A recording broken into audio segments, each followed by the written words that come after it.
करवावहै तेजस्विनावधीतमस्तु मा विद्विषावहै। ॐ शान्ति शान्ति शान्तिः।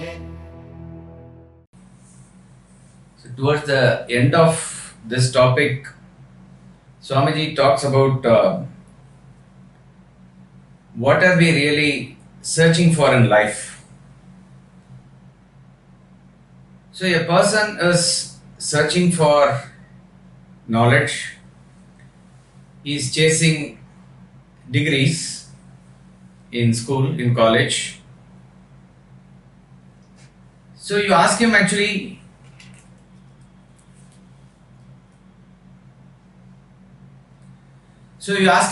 what he wants. He says he wants a degree. If you have the power in you to give the degree and you say I can give the degree, you want degree, right? Let's say it can be purchased and given. Then he says that what will I do this with this degree? Will I get a job? So then you ask him, what do you really want? You want degree or job? Job, obviously. Degree only for job. Then why don't it say that directly? I want job. Actually, one of the Chinmaya Mission Swamis was saying this. It's very interesting. You want job, right? We have a lot of activities in our mission. Why don't you come? I'll give you a lot of job for you there. Is it? How much will I get as remuneration for that? What remuneration? Everybody is a sevak and sevika there. That's what they say. Lot of work you can do, lot of maybe peace and satisfaction you will get. What is the remuneration that you are talking about? No, I want job for money. Okay, tell them properly. You want job or money? Money. Oh, say that directly. So ultimately, if you are what you are searching for, if you trace like this. In fact, this was the sort of the first lecture of Swami Ramatirtha. First lecture means it is printed in volume 1, where he traces the source of happiness. Very, very powerful and interesting lecture, because the whole lecture is centered around one statement of the Upanishad. Phenomenal. One statement of the Upanishad is what he is explaining. And he is deriving like a scientific equation. E is equal to mc square is an equation. But if that equation is given to us, we know nothing of that equation. But how a science student has to derive that equation, going through various stages of physics to finally understand what that equation means, is how he finally derives. So the real source of happiness, the real source of peace, is what ultimately that you are looking for. In other words, in and through all the objects that you are looking for in the world, you are actually looking for peace. So then why don't you say it directly? Why don't you search it directly? We search it by family. Some people want to leave family. Some people want to gain it through money. Some people want to gain it through power. Whatever it is, everybody wants, but ultimately this elusive thing called happiness. So that happiness, that is where we started. Of course, where the Upanishads say that, the Vedanta Treatise books also start with that is your Swarupa, that is what you are. A person with necklace on his own neck is searching for it everywhere. You are never going to get it. It is that you have to, it is always there with you. This is called a Swarupa. Swarupa means your inherent nature is happiness. Your inherent nature is this bliss. Okay. Now from the level that we are, we need to search for this happiness, fine. But then we have to take the path of true happiness in the world also, to reach this ultimate destination of happiness. In other words, happiness is both the destination and the process. You have to go through the process of being happy and reach the destination of happiness. Of course, we use the term process, destination, all from the relative point of view, from what we normally understand. So therefore, even in this world, we need to understand what true happiness is. And that is where he quotes the Bhagavad Gita verse, very important verse, words 37 and 38 of chapter 18, where Lord Krishna defines what true happiness is and what false happiness is. And it is a very interesting contradiction, interesting irony. The true happiness comes as sorrow in the beginning, appears as sorrow in the beginning. And false happiness appears very nectarine in the beginning, very sweet in the beginning. Slowly they change and show the true colors. So the author says, if the true happiness is within, why are people chasing all these things? Is it not very easy then search for happiness, search for self-realization? Why is it not? Hardly even people know that they are able to connect with the term self or self-realization. See, that majority of the world is believers, and even if you take, let us say, the Hindu population, which is where this knowledge of self and self-realization and all is given in Upanishads, how many of them think in terms of this? Everybody believes in God, everybody is a bhakta of God, that is all different. But finding the true happiness within, even at the intellectual level, even at the theoretical level, to have it in mind, I mean, it is very, very few, very small percentage. It is very minuscule percentage of the population if it is there. So what is it that is preventing the people from not even thinking along this? It is just that the attractions of the world. It is just that what they gain as the immediate pleasure. Because happiness is the key, and what they get immediately, and that is what they fall for. Now, if you analyze as to why is this phenomenon, there is no direct explanation. Why is true happiness appearing like this? True happiness is something like, let's say, getting up early in the morning and studying the scripture. It is very, very difficult in the beginning. Gita uses the term poisonous, vishamiva. It's like poison in the beginning. But once you get into the groove of it, it is nectarine.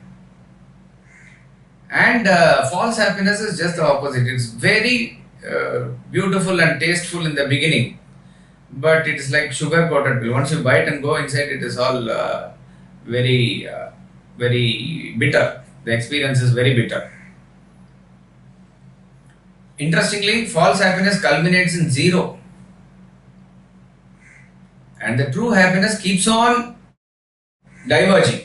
And that's what we said. The diverging happiness alone can lead to infinite happiness. True happiness is still part of the world, but it sets us in the right direction. Now, what could be the reason? The reason could be that,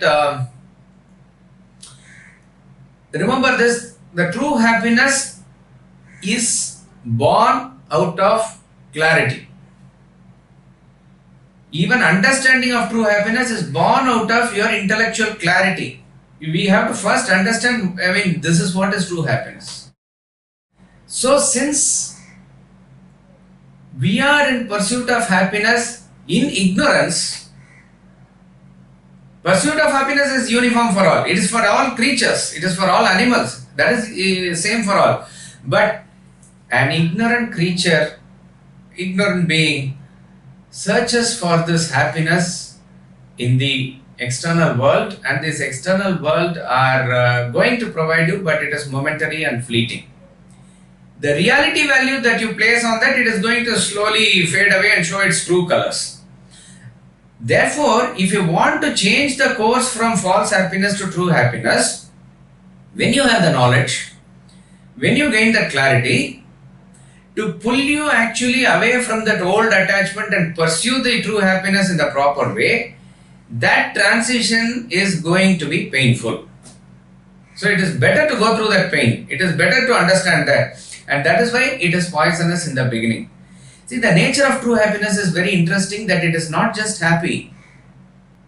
It is easy and beneficial also. Ask those who are doing exercises, ask those who are doing yoga.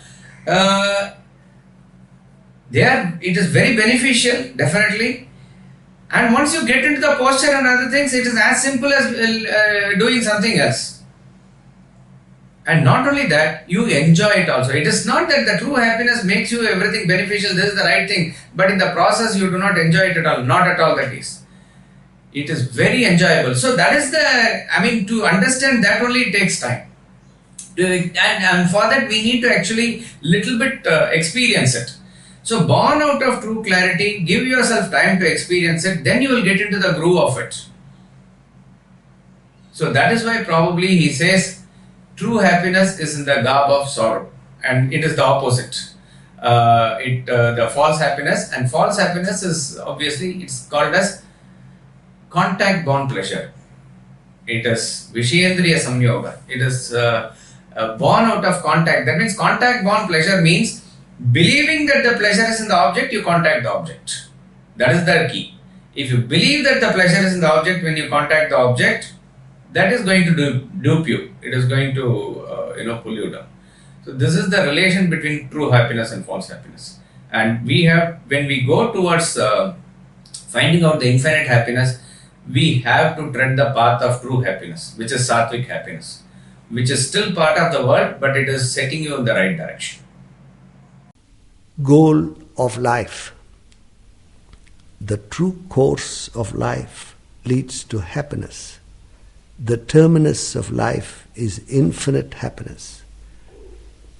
You can never rest content until you reach that state of infinite bliss. Bliss lies in your inner self. You must dwell deep into your personality, layers, and discover the self within.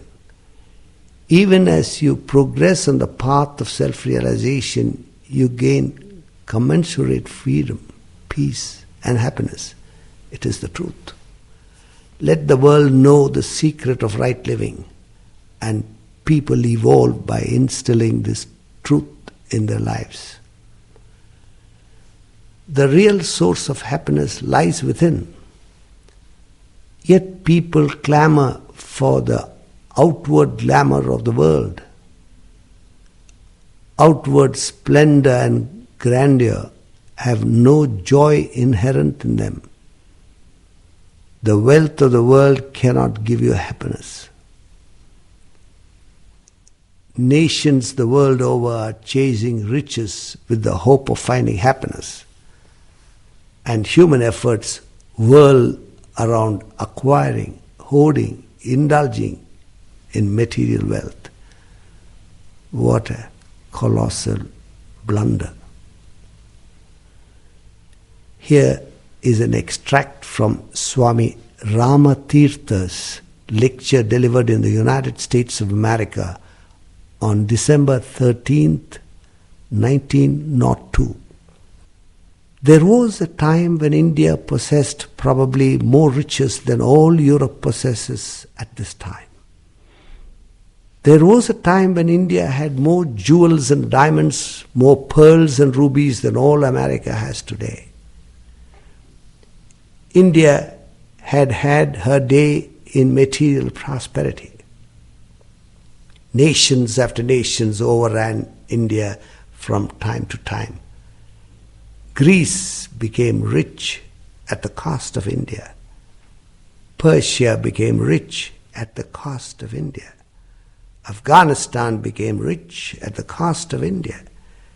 And at this day, England is amassing fortunes at the cost of India.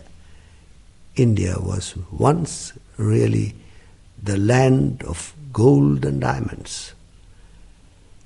We do not repent at that. We are not sorry at the present backwardness in material prosperity of India. We know that there is a law, a divine law, a law of our own nature, which is ruling affairs, which is bringing about everything. The divine hand which directs and leads our affairs we know. And knowing that, we do not pine at material backwardness. We understand the law of nature.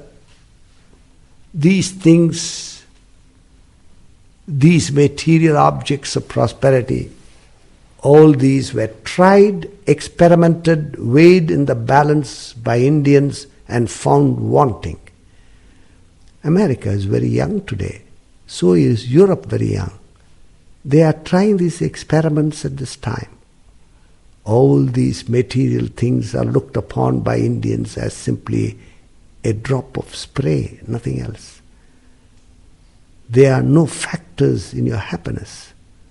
They cannot make you truly happy. Never, never.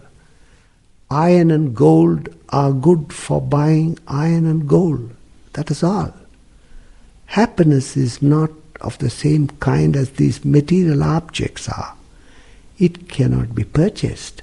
Happiness, true bliss, cannot be purchased by these things. A very, very passionate lecture by Swami Ramatirtha. If you read that fully, you will know. So first the author says that your duty is to find out the source of bliss within you. So there are three ways by which we approach happiness. One is called as immediate happiness. That gives me immediate pleasure. So it is talking about happiness here, they say. And then they talk about future happiness. Future happiness is what you work for in the right way. It could be a little bit sorrow in the beginning, but you eventually get into that, which can be even taken as indicated by the word Swarga also. Swarga is future happiness. And then there is something known as permanent happiness, which is the infinite bliss, which is the self-realization. What Vedanta promises is actually all the three. It is going to set our path in such a way that whatever you do, you are going to enjoy here in the world also. And it is going to set you in the right path in the future course of action. There also your mindset is well set. I mean, it is going to be in a very happy state of mind. And ultimately, it is going to lead us towards that infinite bliss. When and how we do not know, but that is our original nature, where when we reach it, it is called self-realization. That is also guaranteed. If we are going to say that you need to suffer here, but later you are going to gain bliss,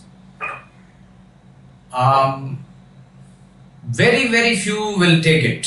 It is not just possible.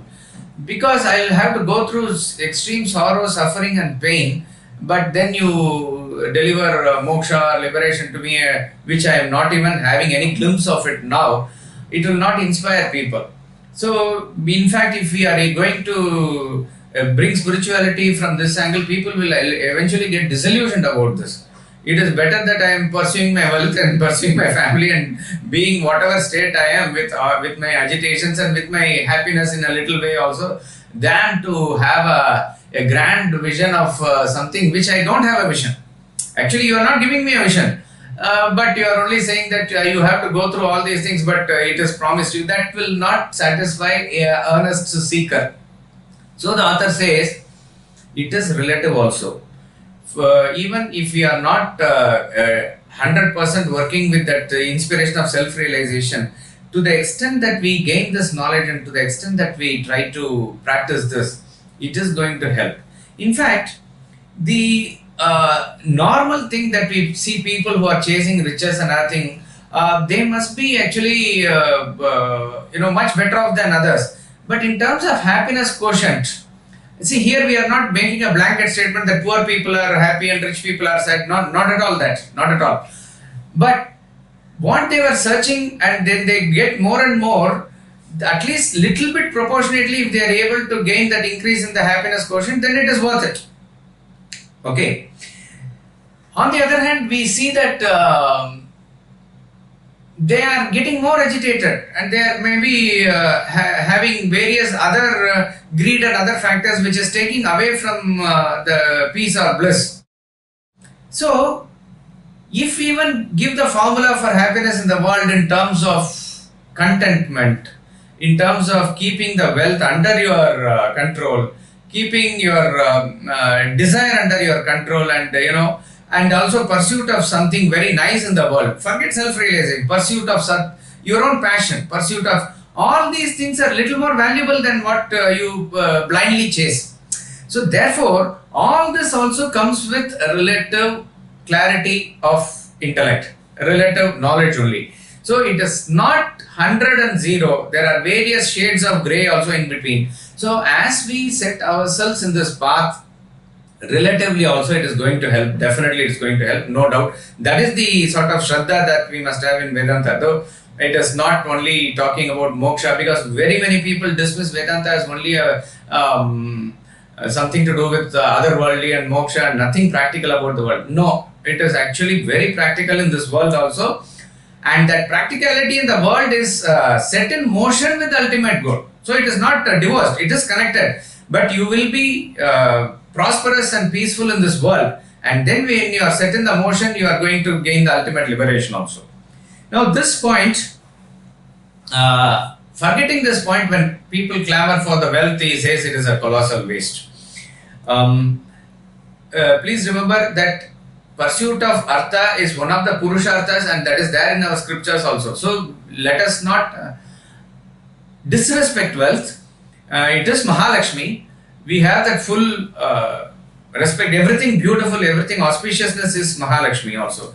There is a legitimate pursuit of even enjoyment that is sanctioned. So nothing of this is unholy or not divine. But all this is based on dharma, and all this must lead to moksha. Those things must be holding this together. Then it has value. And that is where, if you read Swami Ramtirtha's passage, it makes more sense.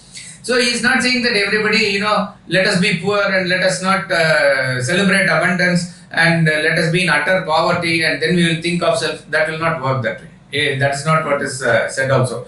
He is talking about how this thing has been ingrained in the system or way of living in our civilization, in our culture. So for a long period of time, it is our advantage that through this knowledge, the relative values of everything is properly set. That is why even today in the so-called Kali Yuga, in the so-called extremity of materiality and sensuality also, a man of renunciation is more respected than a man of wealth and power. It is a man of power, prosperity and wealth who seeks the man of renunciation. It is very interesting that a show of false renunciation, even in today's world, still carries that weightage. I mean, people will still sort of respect you. Of course, we are not recommending that, or we are not endorsing that. But that is the value of it. So, only when you are able to relatively value two things, you know which is more valuable. And this is what he says India has experimented and found it long back. So, in and through various ups and downs that we have gone in terms of material backwardness and height of material prosperity, going through various invasions, various things, attack from all these things that are there. Of course, that is a separate subject by itself as to why we went through all those things also. And it is also another thing to remember that Mahalakshmi is always at the feet of Mahavishnu. So that you remember. Do not try to divorce Vishnu and Lakshmi and do only Lakshmi Puja. It will not work. She will stay with you for a while and she will go away. But rather do Satyanarayana Puja. Do Puja of Vishnu. She will be always there with you. That is what all the individual's life has shown, family life has shown, community life has shown, nation's life also. Wherever you see true organic material prosperity is there, there has been that philosophy, there has been that culture, there has been that the inquiry of truth in some form or the other, even relatively. We see in Greece also when that was in material prosperity, that was the time great thinkers were all there, and relatively in every civilization like this. So there is a connection. But where do you place the value on directly? Inherently, there is no happiness in it, is a very, very strong statement that we have to remember always, at least. So a powerful quote here. I mean, it is very thrilling when you read it. Iron and gold are good for buying iron and gold. That is all. What a statement it is. So wealth is something that can be exchanged only for material comforts. That is the definition of wealth.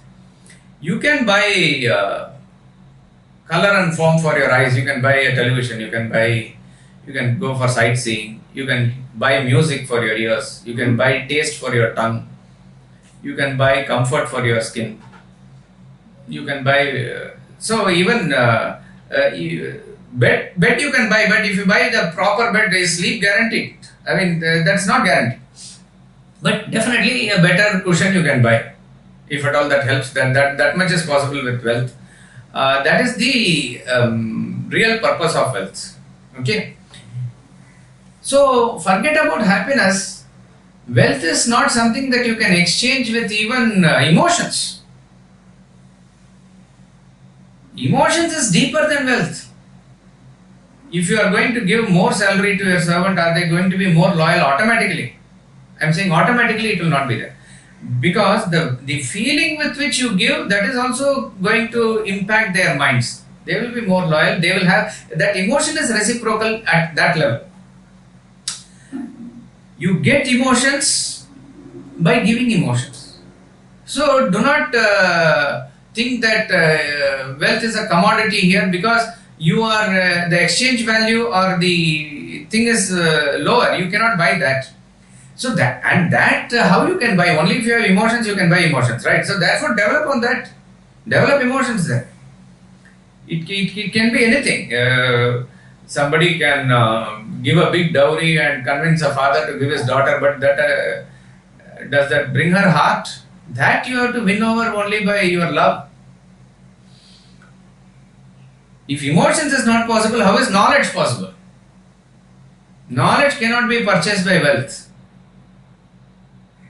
Knowledge, you can get a school seat or a college seat by donation. Books you can buy, yes.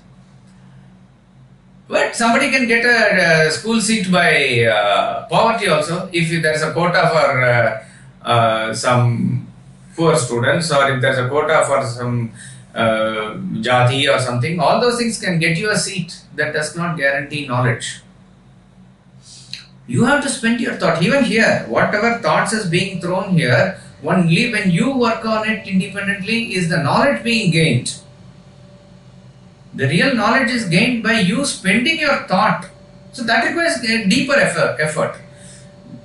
So wealth has one value at one level, emotion is another thing at a deeper level, knowledge is another deeper thing. What we are talking about true happiness is something much deeper than that, much subtler than that. So that cannot be directly bought by wealth. But in this context, only one thing you must remember, that whatever is the basic requirements of life, that obviously has to be met. So we are not talking about imparting this Vedantic knowledge and unintelligently giving this idea to a person who is not even able to make his both ends meet. From the practical point of view, I am saying, if roti kapda makan is also not there for a person, and you say nothing is there in wealth, you will say, you get out of here and give your bhashan to somebody else. That's what you will say. If you can give me a job, it is well and good. So that is why even when they publish this list of countries which are very happy in that index, and you will find that very many Scandinavian countries are there, New Zealand is there, Switzerland is there, all these are all usually in the top 10, and America comes somewhere in the top 20, all those things are there. And then we will find India somewhere in the back. But you have to, of course, you have to understand the totality picture, but one aspect of it is that whenever people are feeling at the basic level, when everything is taken care of, only then they are able to spend their time and mind on little higher things. We also have seen it when is the art and craft and everything in a kingdom or a civilization flourishes. It is only when the stomach is full, in that sense. And that is where you have to understand from Vedanta, where do you draw the line? Because everything will come as a necessity only. But Vedanta gives the idea that you can really draw the line where you feel content, and that contentment formula and everything is given here. So therefore, iron and gold are good for buying iron and gold. You have to understand it from that angle, that it is something that can satisfy you at the material level. Okay, somebody is not rich, they can put some plastic earrings here and they show. You can show aesthetically beautiful gold earrings. That much is your aesthetic beauty and other things can be enhanced about it. But that is all is the limitation. Even as you enjoy all those things, understand the limitation of wealth. Try to set higher values. That is what renunciation is all about. Renunciation is setting the right values. Renunciation is not looking down upon wealth. Renunciation is looking up to something, because of which you will know the exact value, or you will set the relative value right. We will see that in detail in the renunciation chapter. So therefore he says, the effort that the whole world puts in to chase wealth, you have to think and proportionate it. You put the main effort in chasing this, and incidentally you will find all other things coming. That is also very interesting. In terms of pursuit, if you set your pursuit in the higher level, the lower is automatically added on. Only the world must know this formula actually. If we don't know this formula, that is when we put the full value to that and we are chasing it. But a smart person is one who has to put in least effort and get the maximum result. That is a smart person. And that is what Vedanta says. And that is why the real renunciates are really the Maharajas. They own the world actually. That is the feeling. What you have to just imagine that feeling, how you feel that way. There was a renunciate called Patinathar in South India, a great renunciate. He was a realized soul eventually. He was pursuing that. He was a great wealthy businessman. His community is the Chettiar community, which is very famous for its trade and business. Like how we relate with Marwadi community in the North India, it is this. They sort of bought the whole of Burma before independence. Burma had to put a law and send them back to Tamil Nadu. And even in Malaysia, Singapore, even now you will find their traditional various business houses and the charity works. It is they who do all this. And he belonged to that community. He had a fleet of ships and he used to do business with Southeast Asia and other things. He did not have a child. And as he was going to Lord Shiva's temple, he found a child along the way. He adopted him as his son, and both father and mother were very, very fondly raising him.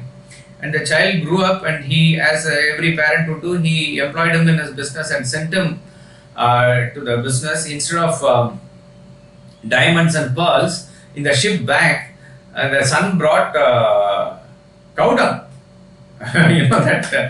that dry cow dung, that one. Actually, the diamonds and gold were hidden in it, but then he got so offended and afraid. What are you? What is it that you are doing this and you have brought this? He said. And the son showed a needle. The needle which had no eye. Eye of the needle is not there, so it is not even useful for anything.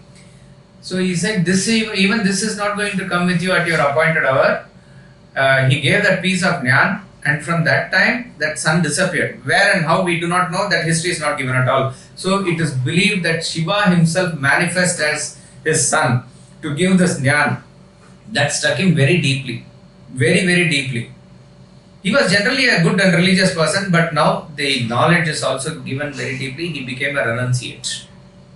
He became a renunciate, and he was like with a towel sitting under the tree in his own, outside his own village, and like that it was. The king Of course, if a big Ambani and Tata and Birla, if suddenly they close all the business, the government itself will ask, because that is not just their personal thing. It involves various things with the nation economy.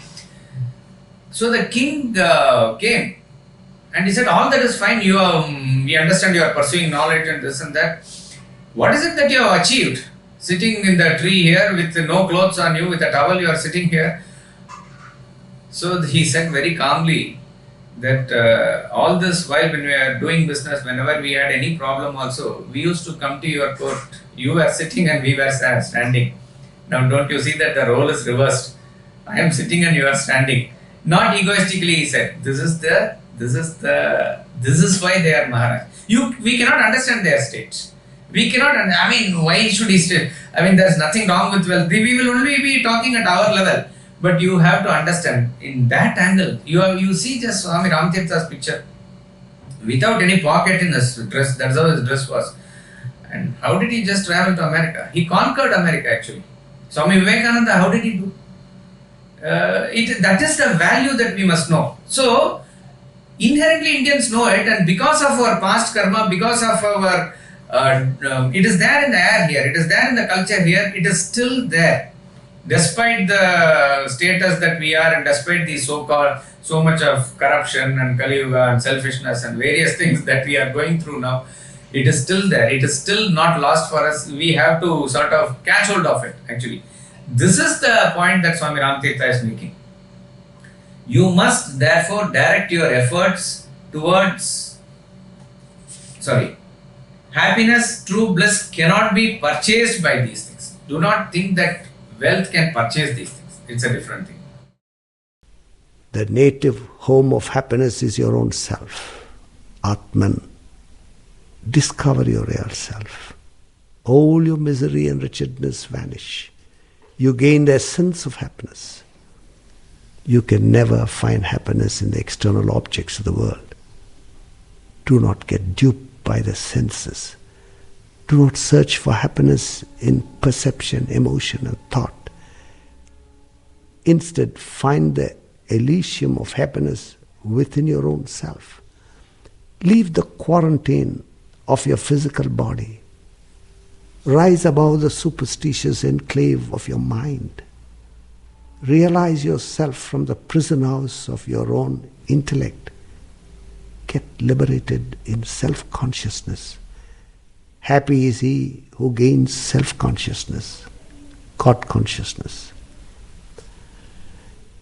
A human being attains full stature on gaining self-consciousness. Only when rooted in his own self is he fully grown. But if his roots do not dig deep, if they rest in the superficial layers of his personality, his growth is stunted. He will not find true fulfillment in life. Such a person is akin to bonsai. Bonsai are miniaturized trees. Some of them may be 100 years old and yet remain a foot in height. The reason for remaining dwarfed is that their roots have been sheared periodically, prevented from penetrating deep into the soil. The same relation, the same law holds good for you. If you do not dive deep into yourself, you remain spiritually dwarfed. You do not grow into your full stature.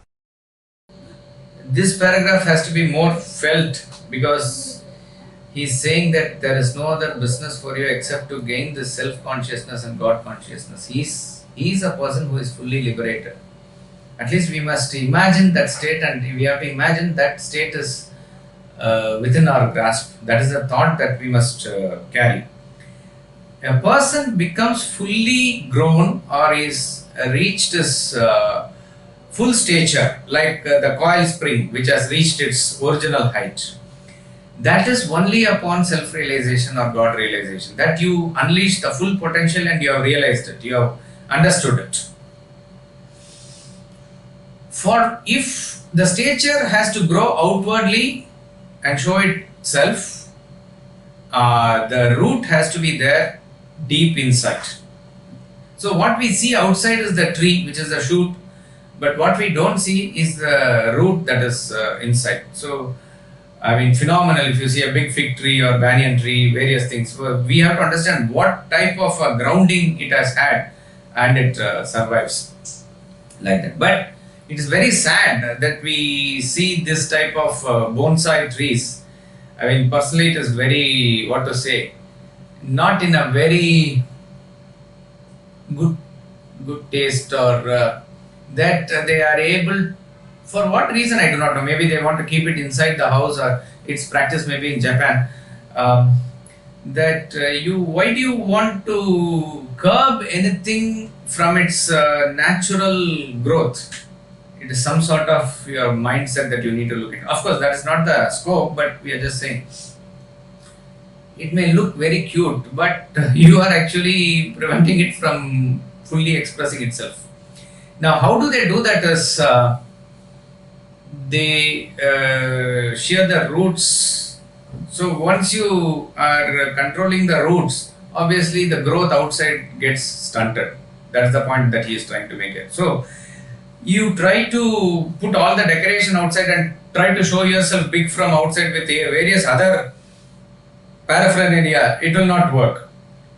Rather, work in the roots. Go from your physical little deeper into your emotional, your intellectual, and then get rooted in the spiritual personality, and then water there. Pour more and more water there. Let the roots, because it is from the roots that the minerals and water go to the shoots, right? So you have to feed yourself at the root. Then you will find yourself, whether you like it or not, whether you want it or not, your personality will automatically grow. So that is the example that we need to understand from this bonsai. A very beautiful example here. Hence, the knowledge of the self becomes all important in life. At present, you do not know yourself. Your ignorance has to be dispelled. Ignorance manifests in three distinct phases: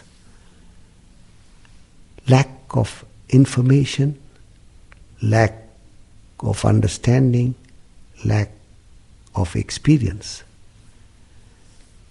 In the first phase of ignorance, you do not know the self. You are ignorant of your real self. You have first to be informed about it. To get to know it, you need to listen to spiritual masters or study the scriptures yourself. This is known as Shravana, which means listening. Shravana helps you to get over the first phase of ignorance. Having been informed of the self, the second phase of ignorance surfaces. It is the lack of understanding. You have heard about the self. You cannot say you do not know it. But then you may not understand it. This phase of ignorance cannot be removed by listening or studying anymore. The knowledge taken in can be understood, absorbed only through your own independent reflection. The process of reflecting, contemplating upon the knowledge received is Manana. Manana means reflection. With independent reflection, you may understand the self, but the third and last phase of ignorance lingers. The lack of experience of yourself. The ultimate experience, realization of self, is gained through meditation, Nididhyasana. You must maintain a constant awareness of the self. The fixation of thought upon the self to the exclusion of all other thought is meditation. With profound, sustained meditation, you gain the experience of yourself. you become the self. You attain the everlasting bliss of self. The craze the world over is meditation.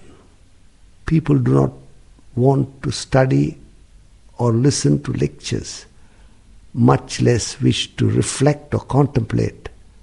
They are averse to any form of effort, exertion. They want an easy way to divinity and look for shortcuts to Godhood. This is a grave mistake. Do not fall a prey to it. You must methodically follow the procedure of Shravana, Manana and Nididhyasana to get rid of your ignorance. You would then gain spiritual enlightenment, the ultimate goal of life. This is the method that is given in the Upanishads. Brihadaranyaka Upanishad says, Atmava are drashtabhyaha, Shrotravyaha, Mantavyaha, Nididhyasitavyaha. You must actually perceive the self. It is to be seen. Drashtavyaha means to be seen. To be seen means it is to be experienced as a direct perception. They talk about what is known as aparoksha. Aparoksha anubhuti, they say. Aksha means eye. Paroksha means a higher eye. Indirect seeing. Aparoksha means no indirect seeing, direct seeing. That is anubhuti. Anubhuti means that's direct realization or experience. When we use the eye of the scriptures and try to visualize by gaining clarity of intellect, etc., we are getting that paroksha jnana. But ultimately it must culminate in aparoksha jnana, aparoksha anubhuti, direct perception. So the self has to be actually seen. Seen as it were. Realized. How? Beautiful process that is given here. Shravana, Manana, Nididhyasana. There is no shortcut method here. See, you will find that even in scriptures or even in Puranas, Itihasas like Mahabharata, people who are wise, at a stage, King Dhritarashtra is recommended, and some other, even Maharajas, when they are all there, they are all dharmic people, they know fair amount of religion, spirituality, everything. Finally, yet they are leading a dharmic life also. So finally they are led into the moksha marga, or they are led into the ultimate purpose, where that becomes like their preoccupation. And obviously that can come even into that system only when you lead the worldly life properly, according to the dharma, not merely acquisition and enjoyment. So for them, then they are saying start with Shravana, Manana from the right Guru. That is how it starts. So we are talking about the ultimate knowledge that Vedanta gives. It has to be properly taken under the Guru's guidance. Book, of course, you can read, it is all there, but it has to be all. That is why otherwise Vedanta Treatise is not a difficult book to read. Why do we need even class or in a satsang format? It is required for the speaker, it is required for the audience, everybody. Why? It has to be understood in the proper way. It has to be understood only when the master gives it from the depth of his experience and what is given in the Shastras. So, with reference to the self, the ignorance first manifests as I don't know.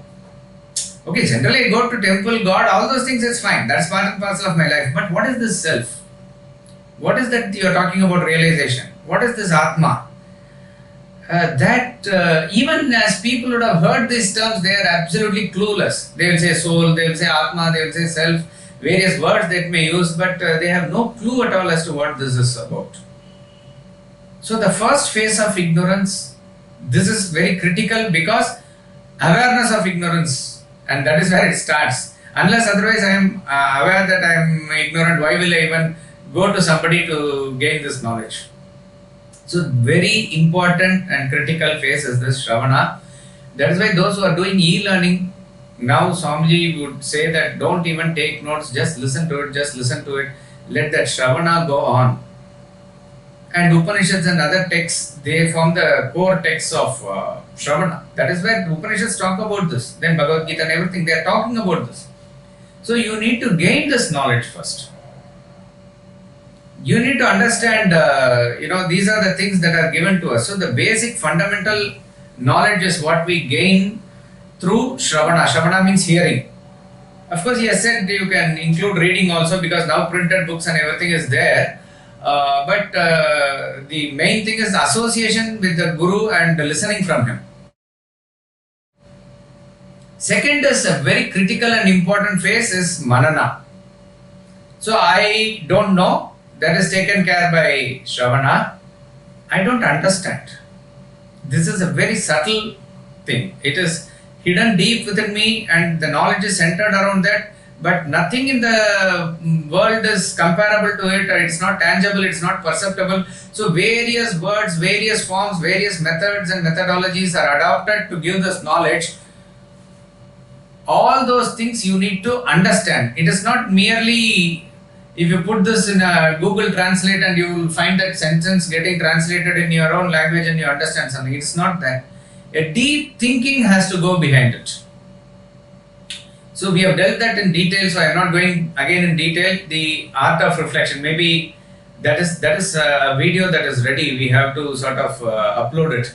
And this is dealt in detail there. What is the way by which you reflect? Reflection is a process by which you throw the light upon the knowledge gained so that you gain the full picture. Reflection means throwing light upon. So you throw the light upon from various angles. And that is why we insist that group discussion is a very important aspect of our reflection. Various people are there to think from various angles and discuss. Your own early morning thinking. And eventually you are taking off a class and you are writing something. All this is going to aid. But for the time being, we need to work on our daily study and daily reflection, which is our own thinking. You can make your points that way and make good use of the healthy group discussion among the right frequency people who are pursuing the same or similar knowledge from the same source. Then it becomes more meaningful. And that type of group discussion is going to open up various avenues of thinking within you. So, in the first phase, we are combining study and reflection, Shravana and Manana. More of study, less of reflection. Then slowly the shift goes into more of reflection. Now you get intellectual clarity. That is very important phase also. And at this stage, experience is little far off. For experience, the knowledge has to fully get converted into wisdom. Swami Ramtirtha uses the term knowledge, wisdom and virtue. Virtue is when it comes into your action effortlessly. To that extent, it is what we have to get into our system. You just work on filling yourself with this thought, and filling yourself with this thought can happen when you think over it, mull over it again and again. And that is where reflection helps, because reflection is getting your intellect rooted in the truth. So whenever the mind goes here and there is something to pull and keep yourself rooted there. That is where reflection helps. A stage will come where you are no more doubting or no more having doubts about the validity of the knowledge. Everything is understood at the intellectual level, but it doesn't come in our experience. That is the third stage of ignorance. I don't know first, I don't understand second, I don't experience. The third phase of ignorance is wiped off by Nididhyasana. Nididhyasana, you can use the term, English term contemplation, but contemplation and reflection also can be interchangeably used. So you understand the spirit of it and use it according to context. The Vedantic scriptures are the source. Bhagavad Gita, Upanishad, we said these are the source, and derived from that Vedanta Treatise and other books are the source. That you listen, that you read and think about it. So for reflection, what are the texts that are given? I mean, these commentaries by Adi Shankaracharya and other, when they are explaining the original text, they are giving various angle to it. One verse is explained in a very big way. Why? So much depth is there in it. We study just as the man cast off his old cloth and puts a new cloth. Atma cast off this body and puts a wow, nice poetry. That's all it is we can say. But so much of depth is there in that one Bhagavad Gita verse that it needs a lot of contemplation and reflection. That is where great masters' help is there. So these commentaries are the text for that. Vedanta Treatise that way is the explanatory text. Part C and all, if you go, it is meant for a deeper reflection. Then what happens? Are you to do away with texts? No, even then you will quote. But your relationship with the text is something different now. It is not taken up and read and discussed with the view of clarifying your doubts and getting intellectual clarity alone. You are dealing with it in a way that you want to gain that vision. If reflection gives you two-dimensional clarity, contemplation should give you three-dimensional clarity. It should present the picture of the self for you. You will start, Acharya of Sringeri, he is doing the puja. According to the tradition of the month, he is doing the puja. In doing the puja, he has to offer one flower, saying one name of the Lord. He goes, says one name, and he is not putting the flower. Minutes, sometimes hours go like that. He is just caught in that term, he is caught in that word and he has gone deep into somewhere. He is not even aware that he is doing puja. Swami Ramatirtha goes into the lecture, sometimes he is silent and he goes into some frequency like that. When he is quoting something and he is lost. So Nididhyasana is what these verses of Gita at that point of time when you read it presents the picture of Atma itself for you. There is no more what is this interpretation, that interpretation and this doubt and that doubt. You have crossed all those things.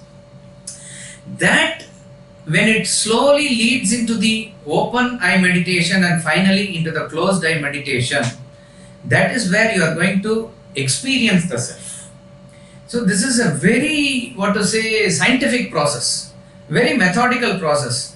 You cannot gain it just like that. I mean, you cannot bypass any of this. And each and every one of these stages has its value and it must be given its due importance also. But people understand, suppose suddenly meditation is the final key and suddenly they want to jump into meditation. That is what the author condemns as saying it is a craze all over the world. But you cannot try to have this like instant coffee and instant dosa. It is not possible like that. You have to go through that process methodically and finally arrive at it. Problem is for you only when you are told that all this is very difficult and it is not enjoyable. That we have covered. It is so enjoyable. Reading and listening is enjoyable. Definitely. Reflection, you will find that it is very enjoyable and very invigorating. And then by God's grace and Guru's grace, when we reach that state of Nididhyasana, culminating in meditation, that is a different level altogether. So only when you go through this, then you can derive the full effect of meditation only. Otherwise, you say that, I do meditation daily in the morning and then only I can be relieved from stress. Then you are in fact not using it properly, and when you do it that way, it will eventually do some counterproductive results also to you. So be very careful about it. So that we will deal in detail as we deal with when we come to the chapter of meditation. Here the author is only concluding by saying that you have to go through this process, very scientific process. There is no other way except to go through the self-knowledge. Self-knowledge is the key. You do bhakti, you do devotion, you do karma, rituals, everything we always say has a value. But even in the Sandhya Puja that people do, Asavadityo Brahma, Brahmaivaham Asmi, that is the key. Centered around that is the ritual. When you go to the temple, close your eyes and feel that Atma within, even as you stand in front for the darshan. If you are able to realize that is the key. But that ritual is required, that pilgrimage is required for us. But that is the key. So, bereft of self-knowledge, we will not get the full effect. We will quickly conclude with an episode which is attributed to Ramana Maharishi. a devotee very genuinely asked, because Ramana Maharshi always talked about self-enquiry, nothing else. Find out who you are, and that is what is going to resolve all the issues for you. And this is the call of the Upanishad. This is what he told throughout his life. Somebody said, "Sir, can I not be a devotee of Lord Vishnu? Can I not do puja to him?" He said, "Of course you can. Then will I do that? When I do that, will I not really go to Vaikuntha? Will I not meet Lord Vishnu?" Yes, he said, "Of course you will meet. Where is the doubt about it? Will I not be able to speak to him?" Yes, you will be able to speak to him. So what will he then tell me? Vishnu will tell you, "Go and find out who you are." Go and find out who you are. This is what he is going to ultimately say. So what does this mean? So this is not to ridicule or condemn anybody's bhakti. This is to say that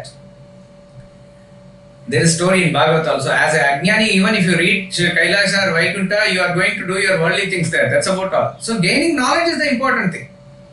So Vaikuntha, Vishnu, realization, going at the feet and joining Vishnu, all this is referring to that only. So it is jnana vihina sarva matena muktim na bhajati janma shatena. Bhajagovinda, we are going to see that. According to all schools of thought, every school of thought, there is no liberation except through knowledge, and Vedanta takes us there directly. Thank you very much.